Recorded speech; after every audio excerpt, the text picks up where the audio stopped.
आइए दोस्तों stock market, investment और आईपीओ से जुड़ी आज की 5 सबसे बड़ी प्रमुख खबरें देखते हैं। देखिए पहले तो कुछ मार्केट एक्सपर्ट का अनुमान है कि फोर्स मोटर्स कंपनी अगले 3-4 साल में 2000 करोड़ रुपए का निवेश करेगी और पिछले 1 साल में इस कंपनी के स्टॉक ने 163% तक रिटर्न दिया। तो अगर आप भी शेयर मार्केट में निवेश करते रहते हैं तो आप अपने पोर्टफोलियो में शामिल करने के लिए फोर्स मोटर्स के शेयर प्राइस को भी रिव्यू कर सकते हैं। और एक हिंट देना चाहूंगा आपको, देखिए 1800 रुपए के पार जाएगा ये सोलर एनर्जी का शेयर। अडानी की कंपनी है ये, एक्सपर्ट बोले कि खरीद लो मुनाफा होगा। अडानी ग्रीन एनर्जी का नाम तो आपने सुना होगा। इसके स्टॉक में भी आने वाले कुछ महीनों में हाई ग्रोथ की संभावना दिख रही है, क्योंकि सरकार भी सोलर एनर्जी को बढ़ावा देने के लिए हाल ही में बजट वगैरह में भी घोषणा किए थे। 1 करोड़ सोलर प्लांट लगाए जाएंगे प्रधानमंत्री सूर्योदय योजना के तहत, है ना। तो सोलर सेक्टर से जुड़ी जो कंपनियां हैं उनमें अगर आप निवेश करते हो तो आपको अच्छा खासा रिटर्न मिल सकता है आने वाले कुछ महीनों में। ये जस्ट दोस्तों मैं आपको मार्केट के अकॉर्डिंग और एक्सपर्ट की प्रेडिक्शंस के अकॉर्डिंग बता रहा हूँ। बाकी इसे आप इन्वेस्टमेंट के लिए सजेशन या सुझाव मत समझिएगा, आप अपने लेवल पर रिसर्च करें और अच्छी तरीके से। डिस्क्लेमर देना ये जरूरी होता है, सेबी के रूल्स हैं। अच्छा, अडानी कंपनी एक और बड़ा इन्वेस्टमेंट भी करने जा रही दोस्तों देश में मेटल प्रोडक्शन बढ़ाने के लिए। अडानी समूह गुजरात में 1.2 अरब डॉलर का कॉपर प्लांट लगाने जा रहा है और ये देश का सबसे बड़ा कॉपर प्लांट खोलने जा रहा है Adani group. 10 lakh ton production होगा इसका और इससे भी 2 बड़े फायदे होंगे, पता क्या। एक तो इससे ग्रीन एनर्जी इंफ्रास्ट्रक्चर को बढ़ावा मिलेगा और साथ ही भारत का कॉपर आयात भी कम होगा। तो ये जस्ट मैं आपको मार्केट के जो न्यूज अपडेट बता रहा हूँ ना, इन्हें आप अपने स्टॉक इन्वेस्टमेंट के पोर्टफोलियो से रिलेट करने की कोशिश कीजिएगा। समझ रहे हो, मैं ये चीजें आपको क्यों बता रहा हूँ, ताकि आपको एक मार्केट का अनुमान लग सके कि फ्यूचर में क्या क्या कंपनियां क्या क्या प्लान कर रही है। अच्छा, पेट्रोलियम कंपनियों की कुछ अपडेट देखिए आप। ओएनजीसी और आईओसी भी और दूसरी अन्य ऑयल मार्केटिंग कंपनियां भी 1.2 लाख करोड़ रुपए का इन्वेस्टमेंट करेगी। देश की ऊर्जा जरूरतों को पूरा करने में इससे मदद मिलेगी। तो आप ऑयल मार्केटिंग कंपनियों को भी अपने पोर्टफोलियो में शामिल कर सकते हैं। यहाँ भी थोड़ा ग्रीन सिग्नल दिख रहा है। चलिए अब इन्वेस्टमेंट के लिए आईपीओ से जुड़े कुछ अपडेट बताता हूँ आपको। देखिए आप, आज से ओपन हुआ एपीजे सुरेंद्र होटल्स कंपनी का आईपीओ। 7 फरवरी तक आप इसमें इन्वेस्टमेंट कर सकते हैं। मिनिमम 14,880 रुपए इन्वेस्ट करने होंगे।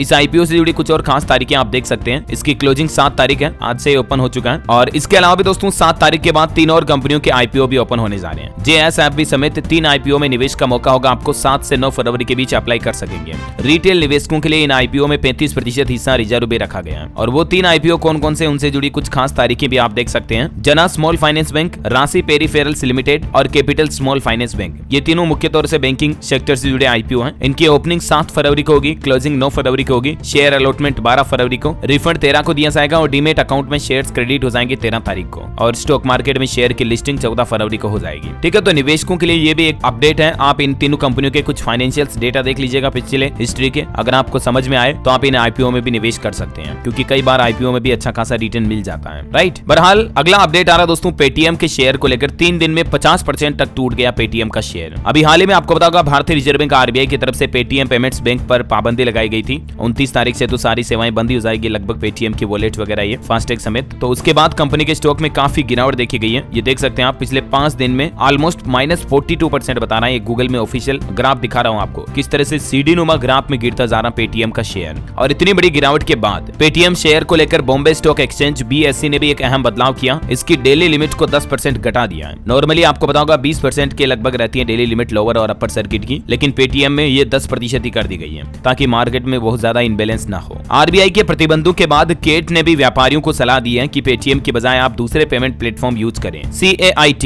केट का मतलब होता है confederation of all India traders, जो व्यापारियों का संगठन है हमारे देश में। उसकी तरफ से देश के सभी व्यापारी, क्रेता, होलसेलर, विक्रेता, महिलाओं के समेत सभी व्यापारियों को ये सजेशन सुझाव दिए गए कि आप पेटीएम की बजाय किसी दूसरे प्लेटफॉर्म के जरिए लेन देन करें। हालात तो ये हो रहे दोस्तों की सब्जी वालों से लेकर ढाबू तक लोगों ने पेटीएम से पेमेंट लेना ही छोड़ दिया, अब कोई दूसरा तरीका अपना रहे हैं। और रिपोर्ट्स तो ये भी आ रही है दोस्तों की पेटीएम के खिलाफ ईडी की जांच भी बैठ सकती है। मनी लॉन्ड्रिंग के पर्सपेक्टिव से ईडी जांच कर सकती है पेटीएम में। चलिए अगला अपडेट है, एक सप्ताह में रिलायंस कंपनी का वैल्यूएशन 1.38 लाख करोड़ रुपए बढ़ा। टॉप 10 में 8 कंपनियों का combined market cap 2.9 lakh crore बढ़ चुका है। आईटीसी सबसे बड़ी लूजर रही। वैसे रिलायंस के चेयरपर्सन और एमडी मुकेश अंबानी दुनिया के दूसरे सबसे पावरफुल सीईओ भी बन चुके हैं। एलन मस्क और सुंदर पिचाई को भी पीछे छोड़ते हुए इन्होंने दुनिया भर में ग्लोबली टॉप सेकंड सीईओ की पोजीशन हासिल की है। ब्रांड गार्जियनशिप इंडेक्स 2024 की रिपोर्ट जारी हुई, उसमें ये बात सामने आई है और ये सभी भारतीयों के लिए भी अच्छी बात है और रिलायंस के इन्वेस्टर्स के लिए तो अच्छी खबर ही है। चलिए कुछ और मार्केट के अपडेट देख लीजिए फटाफट से आप। टीटागढ़ रेल सिस्टम के प्रॉफिट में 130% की बढ़ोतरी हुई। इन रिजल्ट्स के बाद कंपनी के शेयरों में शुरुआती तेजी के बाद अभी सुस्ती देखी जा रही है। अगर आप मार्केट में निवेश करते हैं तो चाइनीज कंपनी के शेयरों में बिल्कुल निवेश ना करें, क्योंकि देखिए आप मार्केट को सपोर्ट देने की कोशिशें नाकाम हुई। चाइनीज शेयरों से 3 साल में 581 लाख करोड़ रुपए का नुकसान हुआ है। वरुण बेवरेज के Q4 कंपनी का नेट प्रॉफिट 77% बढ़कर 132 करोड़ रुपए हुआ। रेवेन्यू में भी इजाफा दिखा। ये बेसिकली पेप्सी बनाने वाली कंपनी है। पेप्सी कंपनी से संबंधित एक अच्छी खबर खबर ये भी आ रही कि मार्च तक उत्पादन के लिए तैयार हो जाएगा पेप्सिको का एक और प्लांट। उत्तर प्रदेश के गोरखपुर में 1100 करोड़ रुपए के निवेश से 3000 लोगों को रोजगार मिलेगा। कई कंपनियां फैक्ट्री लगाने की तैयारी में है यहाँ पर। लेकिन गीडा यानी कि गोरखपुर औद्योगिक विकास प्राधिकरण के सेक्टर 27 में जो पेप्सिको प्लांट का काम लगभग 90% पूरा हो गया और इससे प्रोडक्शन चालू होगा तो किसान भाई लोगों से भी दूध वगैरह की अच्छी बिक्री होगी, क्योंकि 1 लाख लीटर दूध की यहाँ रोजाना मांग होगी। पेप्सिको के प्रोडक्ट मैन्युफैक्चर किए जाएंगे, प्रोडक्शन किया जाएगा, प्रोडक्शन प्लांट बन रहा है बेसिकली यहाँ। अब आप समझ सकते हो कि पेप्सिको कंपनी में निवेश करना बेहतर हो सकता है या नहीं। मैं जस्ट आपको हिंट दे रहा हूँ, क्योंकि जब भी मैं मार्केट से किसी कंपनी का अपडेट बताता हूँ आपको उससे रिलेटेड क्या न्यूज चल रही है वो भी आपको साथ में बता देता हूँ, है ना। तो दोस्तों उम्मीद है स्टॉक मार्केट इन्वेस्टमेंट से जुड़ी आज की ब्रेकिंग न्यूज अपडेट आपको जरूर जानने मिली होगी। अगर आप शेयर बाजार से जुड़ी ऐसी खबरें रोजाना देखना चाहते हैं तो नीचे कमेंट बॉक्स में यस DLS भाई जरूर लिखिएगा। और भी आपके मन में कोई सवाल है या किसी कंपनी के स्टॉक एनालिसिस के बारे में आप जानना चाहते हैं, वीडियो चाहते हैं तो कमेंट करके मुझे जरूर बताइएगा। और बाकी इस वीडियो को लाइक और शेयर करना, DLS न्यूज चैनल को सब्सक्राइब करके बेल आइकन जरूर दबा देना रोजाना ऐसी इंफॉर्मेटिव काम की खबरें देखते रहने के लिए। जय हिंद, जय भारत, वंदे।